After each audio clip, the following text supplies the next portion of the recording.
What's going on, everybody? Right now, you're taking a look at a couple of badges. The one on your right says Deputy Sheriff, Los Angeles County, and then the one on the left says Runaway Slave Patrol. What do you guys think about when you take a look at these badges? When you see it, what do you guys think about here? I don't know. I just find it interesting when I take a look at it, or when I looked at it. It's just amazing how you can go so far back to slavery and just think that your police departments or your sheriff, counties and county departments, however you want to put it, was originally or somehow tied to slave patrols. Because I guess that was like you could consider those the early, either the first or the earliest types of forms of law enforcement. When slaves decided they didn't want to be slaves no more, they didn't want to be mistreated a certain way, they didn't want to be beat, they wanted to find themselves a better life. And so in order to do that, they had to escape. And then you had to send out the slave patrol, kind of like a fugitive patrol, or even like the marshals today. They go looking for people who have escaped. And it's kind of, when you think about that visual, it's kind of compelling, I guess you can say, how things went from looking for slaves who rightfully so decided, enough was enough. They couldn't be allowed to be caged up. So I guess you could say the plantations was kind of like the jails.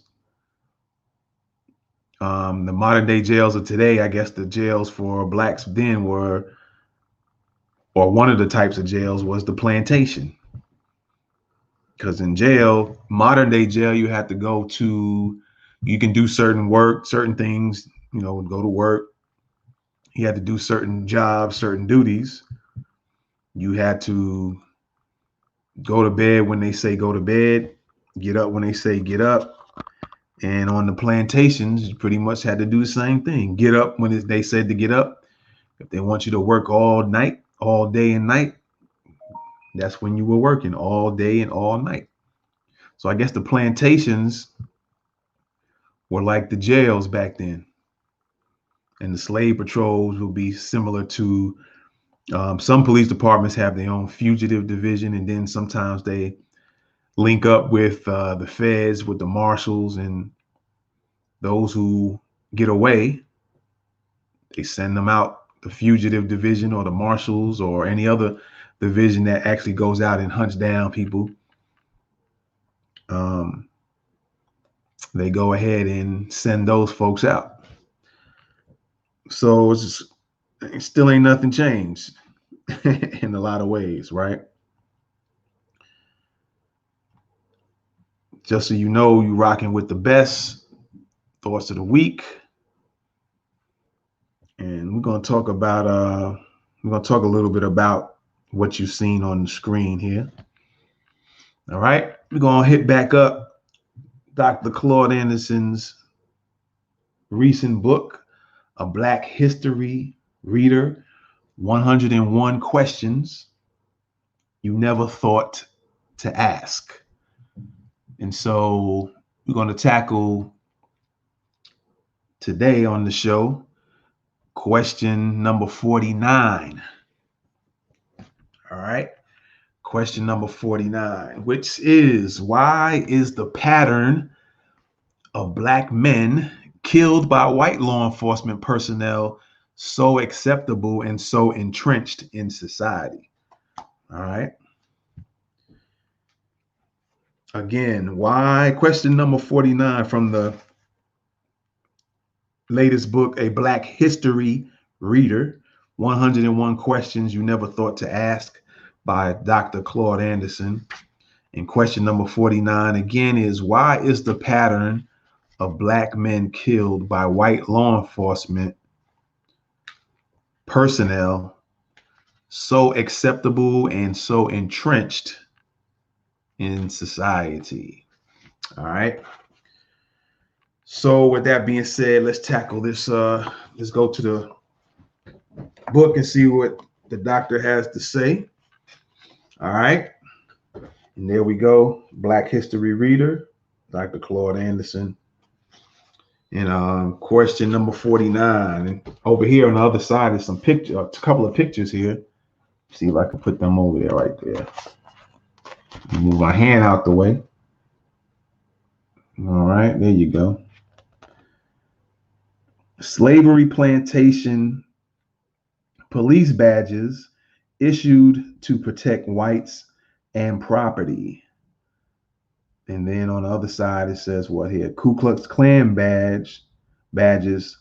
The source for the Ku Klux. So the picture you're looking on, this one right here, is the Ku Klux Klan badge.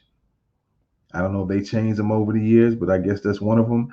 And you can verify that because you can go to the source, the U.S. Library of Congress. And then on the other side here, you have the slavery plantation police badges. And the source of that is Lest We Forget Slavery Museum in Philadelphia, Pennsylvania. If they haven't removed it already, never know. I don't think they would remove it, but you can verify that by going to the Lest We Forget Slavery Museum in Philadelphia, Pennsylvania. All right, so that's that slavery plantation police badge. All right, to give y'all some context and some history. All right, so yeah, let's get into it, man. Let's get into it. So again, question number 49: why is the pattern of Black men killed by white law enforcement personnel so acceptable and so entrenched in society? All right. So for centuries, America has been a killing field for young Black men, especially by white law enforcement. Although a long historical pattern, incidents in recent years have been troubling. In nearly every instance, courts and grand juries allow those who profile, beat, or kill young Black men to go unpunished. Why? Because the underclass status of Blacks, which caused them to have unique historical experiences, is codified in this nation's revered founding documents. The Constitution of the U.S. and the Bill of Rights declare America a land of exceptionalism, the cradle of democracy, and a nation that values immigrants. All right, I'm gonna read that one again. Soak that in. The Constitution of the United States and the Bill of Rights declare America a land of exceptionalism, the cradle of democracy, and a nation that values immigrants. Blacks were exceptional too. They were the nation's only non-immigrants. Now, some of y'all are gonna already debate that. I'm gonna read that again. Blacks were exceptional too. They were the nation's only non-immigrants. All right. So real quick, I'm gonna break that down because there was another podcast episode I did a while back. Something along the lines of Blacks versus Black immigrants, or what's the difference between American Blacks and African American Blacks. I think that's what it was. And so just to touch back on that in regards to what this sentence is, what the sentence says, Blacks were exceptional too. They were the nation's only non-immigrants. And so when you look up the word immigrant or when you ask somebody about immigrants, normally when you look at immigrant, that means somebody came from one place, let's say another country, and then they came over to the US. They weren't forced into it.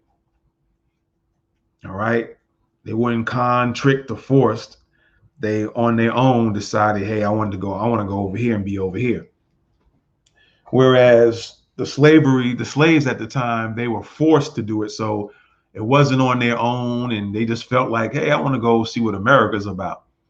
They were forced into it and taken, sometimes forced and brought over. So they are not immigrants by that definition.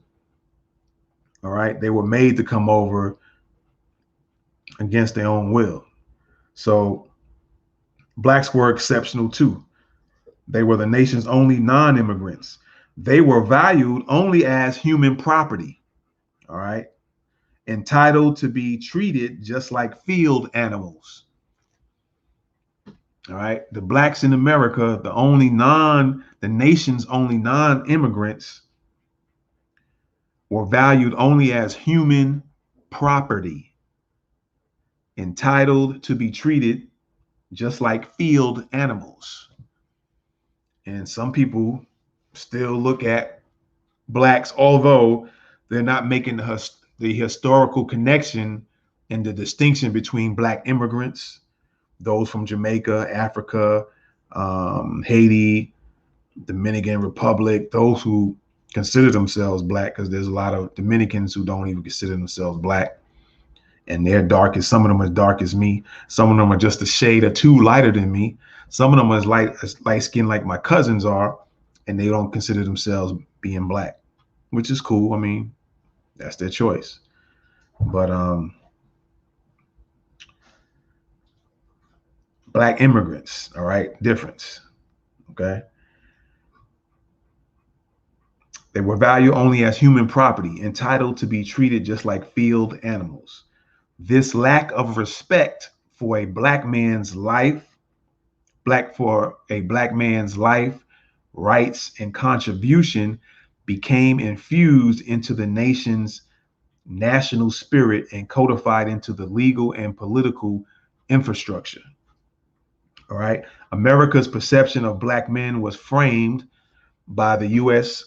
Supreme Court's infamous 1857 Dred Scott decision. Y'all look that up, research that. The 1857 Dred Scott decision. So I'm going to read that again. This lack of respect for a black man's life, rights, and contributions became infused into the nation's national spirit and codified into the legal and political infrastructure. America's perception of black men was framed by the U.S. Supreme Court's infamous 1857 Dred Scott decision. All right.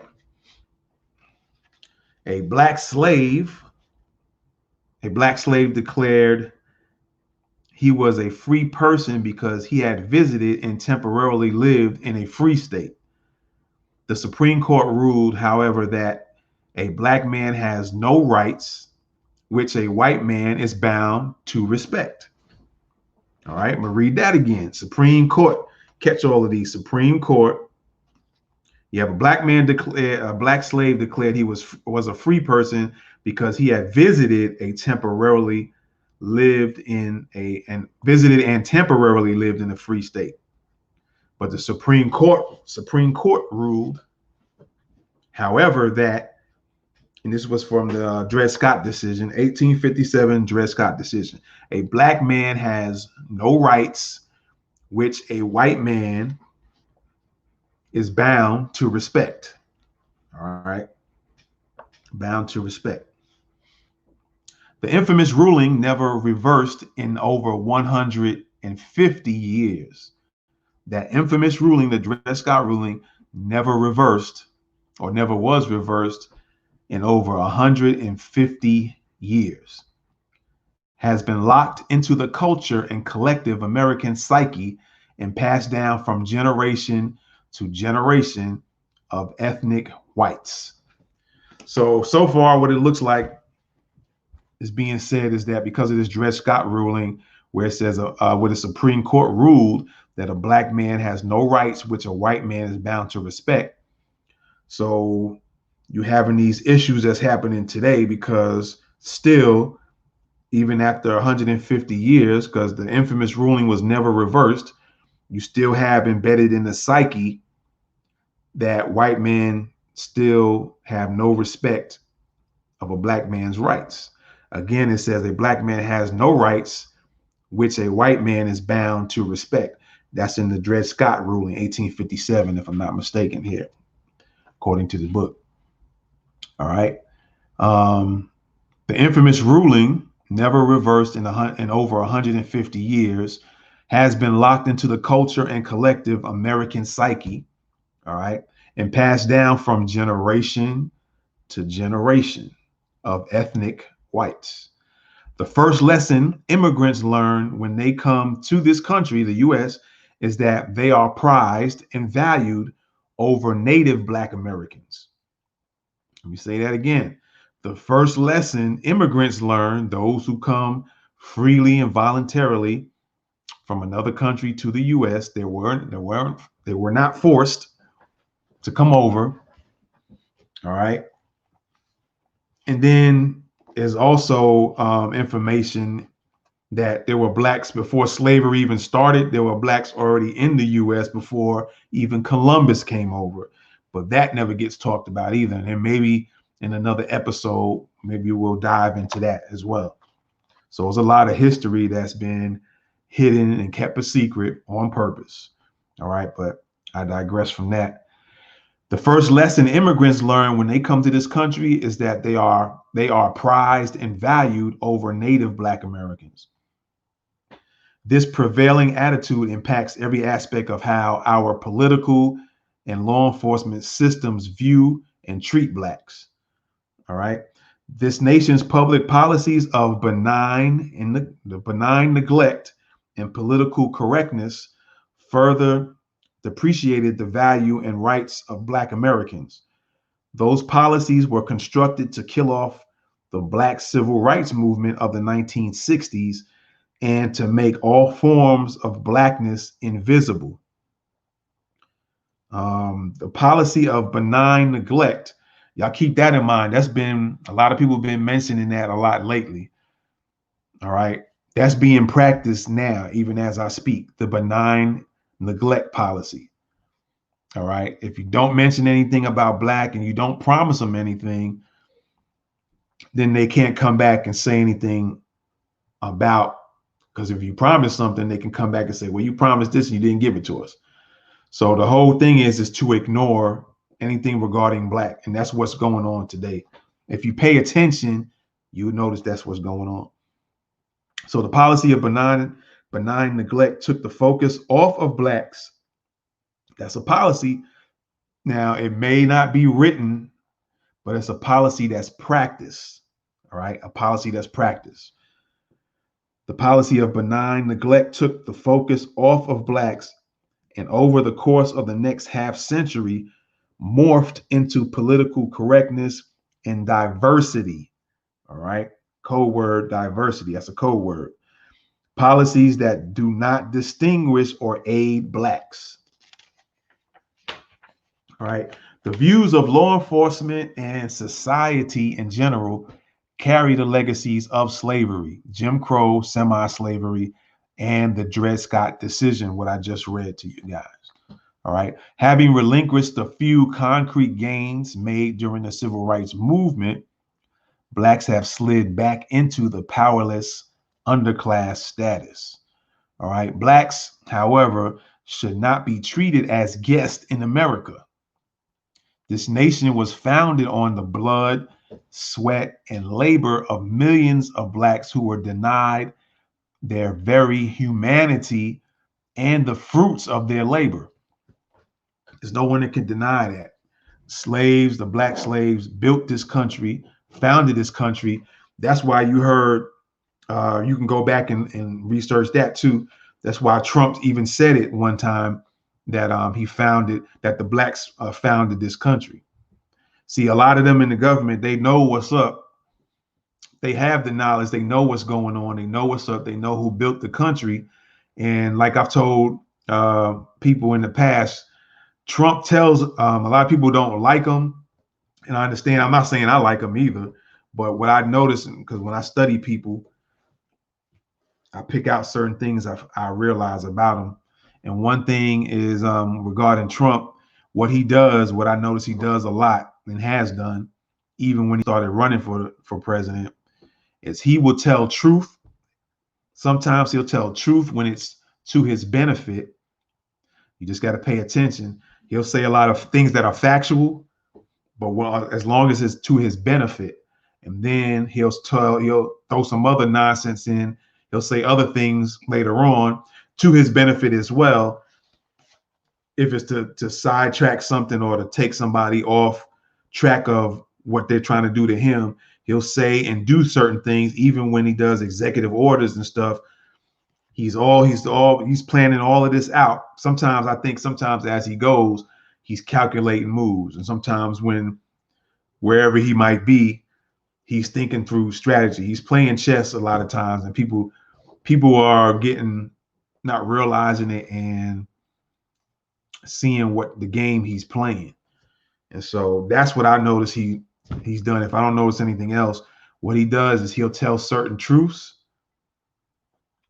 that certain people might feel like that's the lie or whatever, but he's doing it to his benefit. Sometimes I think he'll say certain things about blacks that's factual because he's trying to gather some black folks to vote for him. So he'll tell truths to his benefit and he'll tell lies to his benefit as well. All right. So let me go back. Having relinquished the few concrete gains made during the civil rights movement, blacks have slid back into a powerless underclass status. Blacks, however, should not be treated as guests in America. This nation was founded on the blood, sweat, and labor. Let me say it again. This nation was founded on the blood, sweat, and labor of millions of blacks who were denied their very humanity and the fruits of their labor. That's facts. Whether you want to believe it or not, that's facts. The newly fabricated class groups, especially immigrants, inherit unearned benefits, meaning all the blood, the sweat, and labor of the millions of blacks who founded this country, who built this country. And there'll be some people saying stuff about Chinese helped do this and this group did this.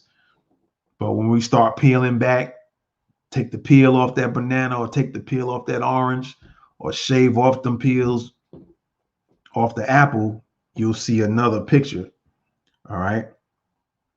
But the newly fabricated class groups, especially immigrants, now, because you notice when you watch, whether you watch TV or you're on social media, the push seems to be about immigrants, or LGBTQ, IOA, whatever, the alphabet crew.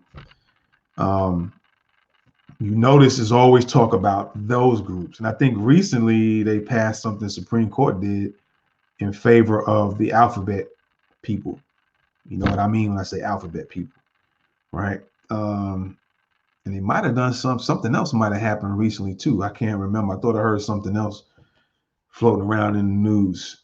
But you notice it's never regarding blacks. They're doing some things. They did some things because it's kind of like to appease, to make them keep black people quiet, because with all the damage that was going on lately after George Floyd, folks had to try to do something because they would have been in the hot seat at that time.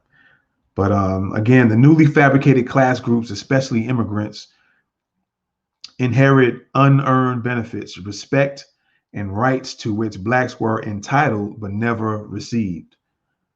The larger society adds further insult to injury when it participates in public dialogue that gives the false impression that all people and groups have contributed equally, I just talked about that, to the development of this nation. This is a convenient myth, all right? The racial problems between law enforcement and black men will not abate until this nation addresses the exceptional history and achievements of black Americans. Police power is freely exercised against black men who are perceived as obsolete and powerless to do little more than march or riot. The larger society has a responsibility to resolve the long-standing dehumanization of blacks that is contained in our foundation documents and to erase the emanating legal precedents. The tension between law enforcement and blacks will never abate as long as whites own and control 98% of all the nation's wealth, income, businesses, land, privileges, and all levels of government. The maldistribution that slavery produced, if any of this is a lie, go do your research and holler back at me, or you can holler back at Claude Anderson. All right. The tension between law enforcement and blacks will never abate as long as whites own and control 98% of all the nation's wealth, income, businesses, land, privileges, and all levels of government. The maldistribution that slavery produced and the cultural effects of the Dred Scott decision must be considered in any serious efforts to analyze the relationship between blacks and law enforcement. Calls for healing, no matter how sincere, will not correct the problem. All right. Understanding the historical context, however, would be a better beginning point. At least both groups would understand the importance of reversing the holding of Dred Scott and the contribution of the United States Constitution to the problem. All right. And so that ends question number 49. Why is the pattern of black men killed by white law enforcement personnel so acceptable and so entrenched in society? All right. Again, I say pay attention, go back and check out the show again. And in a second, I'll let you guys know where you also can listen to the show as well. But take in consideration the Constitution of the United States and the Bill of Rights. Also look into 1857 Dred Scott decision, where the Supreme Court, I think it's part of that, where the Supreme Court ruled that a black man has no right which a white man is bound to respect. And that ruling hasn't been reversed in over 150 years. Okay. So keep that in mind. And again, let me show you these pictures. Also, another thing, keep benign and neglect in your head too. That's a policy. It might not be like a written, but it's a policy that's being practiced even right this second as I'm talking. It's still being practiced. There's a practice called benign neglect. All right. Which takes the focus off of blacks and morphed into political correctness and diversity. And real quick, I'm gonna show you these two pictures again, but keep these words in mind: diversity, minority, and people of color. There might be one or two others, but it's not coming to me, or that might be the three: diversity, minorities, and people of color. All right. Black folks especially need to quit using those words, because I've said this before, those are code words, those are trick words. All right. Because when you hear somebody saying we're going to do something for people of color, you're going to start thinking, oh, they're going to do something for black people. And that's not the case. Okay. It's a trick word. It's a word to make you believe they're going to do something for you. Now, I recall reading something that Bank of America said they was going to do something for blacks, but I think they didn't say blacks.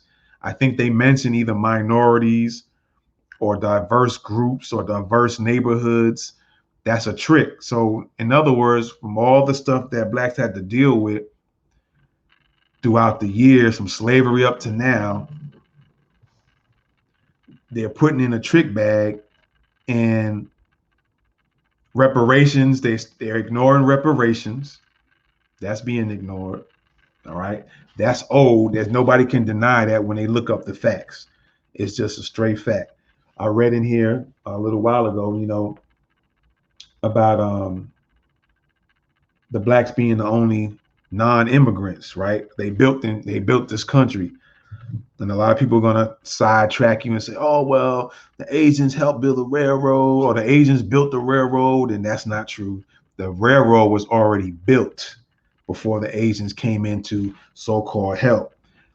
It was already built. They just helped to expand it, I think, further west. But they're gonna trick you into thinking they built it or they helped build it from the start, which is not the case. All right. It was already built or being built. Then they came in wanting to add their 2 cents in it. And so they helped kind of expand it further west, if I'm not mistaken. But black people were already building that stuff. And again, a lot of you are Trump fans, you are Trump lovers. He himself even admitted to it. Now you can go and say, oh, he was joking. But like I told you earlier, Trump tells truths when it's in his benefit. And then he plays games with his words also when it's to his benefit. All right. That's one thing I do. I watch people, study people kind of naturally, and been watching him for a long time and studying him, even especially when he's running for president. And he will tell facts. He would tell straight facts sometimes, but it'll be to his benefit. So you can't deny that blacks built this country. They founded this country and built the country. And you can actually, for those who are Republicans and Trump lovers, ask your boy. He knows. Again, he tells things when he wants to his benefit. And then he plays games and tells lies to his benefit, for his benefit. All right. That's just straight facts. But yeah, let me show you this picture here. So keep in mind, diversity, blacks people especially, don't get tricked by these words. Diversity, people of color, and minorities. Those words do not exclusively mean black. And every time you hear those words and you hear some group or company saying, we're going to do this for the diversity plan or diverse groups in a diverse neighborhood, you're going to think in your mind, oh, that means black. But very little is going to come to them. It's going to be all these other races and gender sometime as well, included in there. When you hear people of color, you automatically think it's black, but you're not the only people of color. Indians from East India have color to them. All right. Dominicans have color to them. Those in South America, Haiti, so on and so forth, Jamaica, Aruba, Trinidad, Tobago, they have color to them. But they also are immigrants. All right. You and I, some of us, are the only non-immigrants, black non-immigrants of this country from our ancestors being forced over here to the country, right? And so we're the only non-immigrants. Don't let people trick you about that, because people are going to say, oh, you from Africa, but they don't understand the cultural change when blacks were taken from Africa. Yeah, we all have the African phenotype. Our DNA might be able to link, but the difference is when you talk about immigrants come over not forced to come over. They made a decision in their mind they want to come over to the country. And a lot of them are allowed to come to the country. The ones who were stolen and forced were not immigrants. They were stolen and brought over. So they didn't have a choice to come over. So they are not immigrants. We are the only black non-immigrants of the country. So a lot of people are going to play these games. Black immigrants will play that with you too. And that's not everybody, because some black immigrants know what time it is. They know what's going on. They know the game's being played. And then there's some that's going to play these games with you back and forth because they want to get in on the benefits if there's a potential that the non-Black immigrants are going to get something, then they want to slide themselves in, i.e. Alexandria Ocasio. Yeah, I said her name too. She thinks she's slick. So again, let me show you these pictures here, all verifiable. If you go check out the Lest We Forget Slavery Museum in Philadelphia, Pennsylvania, if it's still there, and they have the artifacts, you'll see the slavery plantation police badge right there on the left, right there. And then over here is the Ku Klux Klan badge. The source is U.S. Library of Congress. All right. So again, what I like about Claude Anderson's books, or this book, I don't know if he does it because I only read very little in the other ones, and I don't think I recall seeing that in here. But what I like about his book, this one here, A Black History Reader, is for those who might go and say, "Oh, that's not real, that's not true." He lists the sources where you can go research it and verify it. That's the thing I like about this book.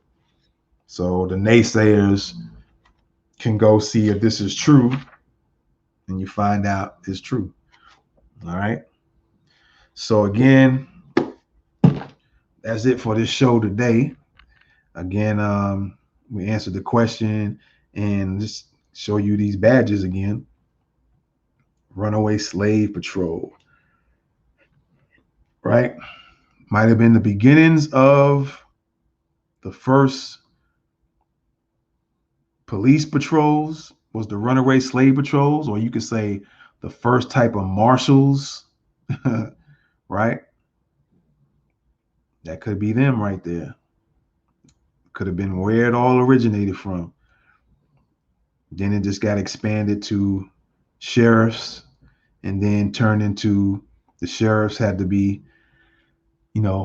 as expansion occurred, then you have different cities, and so you had to have the city police as well involved in it. Then you have the state troopers, so on and so forth, right? And so hopefully this question has been answered in detail as best as possible. Again, you guys can always go back and listen to the podcast, all right? And like I said, if you guys want to listen to the show, it's on a lot of different listening platforms. All right. Let me move this out the way here. All right. You can check it out on Podcast Republic. You can check it out on Castro. You can listen to the show on Spotify, Radio Public, Pocket Cast, Overcast, Google Podcasts, Google Play Music, Castbox, Breaker, Apple Podcasts. You can watch the show on YouTube. Go to Norwood Media Vision on YouTube. All right. You can get clips of the show as well on Instagram, Norwood_media_vision on Instagram. You can catch it on Facebook as well at Norwood.media.vision. All righty. You can get an app. The app is free. It's called the Podcast app. All right. You can actually catch the show there. I found that by not kind of by accident. I kind of researched it because I heard somebody mention something that they actually heard one of my episodes on there. So I said, let me look this up, and got the app real quick, downloaded it to the phone, and then searched for the Thoughts of the Week podcast, and end up finding it. So you can get an free app called the Podcast app, and you can listen to the show there. And also on a platform called Himalaya. All right, just Google Himalaya, and then once you find the web address, click on it and research, type in Thoughts of the Week podcast, and you'll be able to listen to it there. All right. Let me see if there's anything else that I have forgotten before we get out of here. I think that's it. Oh, let me mention this before I get out of here. The other books by Claude Anderson. I'm not getting paid for this. I I just think he has a great collection of historical books, very filled with a lot of knowledge, a lot of factual information. I think he takes pride in putting out factual stuff. And if you want to debate on it. But you got Black Labor, White Wealth. This is the first book he came out with, The Search for Power and Economic Justice. I believe this shows how blacks got in the condition they are in today. All right, how things kind of broke down, even from the standpoint of blacks building this country. Thus you have black labor, and then the white gained the wealth from the black labor. All right, so that's one of the books of his 5-book collection. And then we have Dirty Little Secrets about Black history, its heroes and other troublemakers. He purposely titled it that. A lot of Black history, a lot of things Black people did that people don't know about in this book. All right. Now for some more Black history, you have more Dirty Little Secrets. All right. Volume 2. Some more Black history facts in here. Very little known. Some known, some not so known. All right. Then you have Powernomics. All right. The National Plan to Empower Black America. This is the book he mentions where you get out of how to get out of that economic problems that blacks have been into. All right. The blueprint on how to do that. All right. And then, of course, lastly is the Black History Reader, 101 Questions You Never Thought to Ask. A lot of stuff in here. Again, I'm going to look through here again. And maybe we'll do another episode. Just depends on how I'm feeling and what I'm thinking about, what's going on, and whether I need to tackle that. There's a lot of good questions in here and the breakdowns for the answers. Why were black slaves classified as 3/5 of a human? Why did the founding fathers use ambiguous terms to refer to blacks in the U.S. Constitution? Now, I mentioned in today's question about the Constitution, there was a few things I told you earlier about to pay attention to and go look up. All right. It's a lot of stuff in here, man. Should blacks withdraw from affirmative action? He probably misspelled that. Should blacks withdraw from affirmative action programs and instead pursue racial reparations? Interesting. Did blacks participate in the popular association of Ronald Reagan with the number 666 and the Antichrist? Interesting. Does black humor provide psychological release from the stress of being black? So he has a lot of questions, up to 101 questions. What are the advantages of black skin? All right, maybe we'll go into that one as the next one. Who knows? Who knows? Did South Africa prepare chemical and biological weapons to use against African blacks? There's a lot of deep questions here, man. So, yeah, that's a Black History Reader, Claude Anderson. And I understand from a video I watched of him, I think he was working on another book. I forget what it's called, but he's probably working on another one. And maybe I'll try to reach out to him, man, and see if I can get an interview with him. That would be cool. That would be dope. But anyway, appreciate you guys again. All right. You're definitely rocking with the best. This is Thoughts of the Week podcast. All right. Be sure to support the podcast show whenever you can. We definitely appreciate it. And with that being said, I'm out of here. Peace, y'all. Have a good night.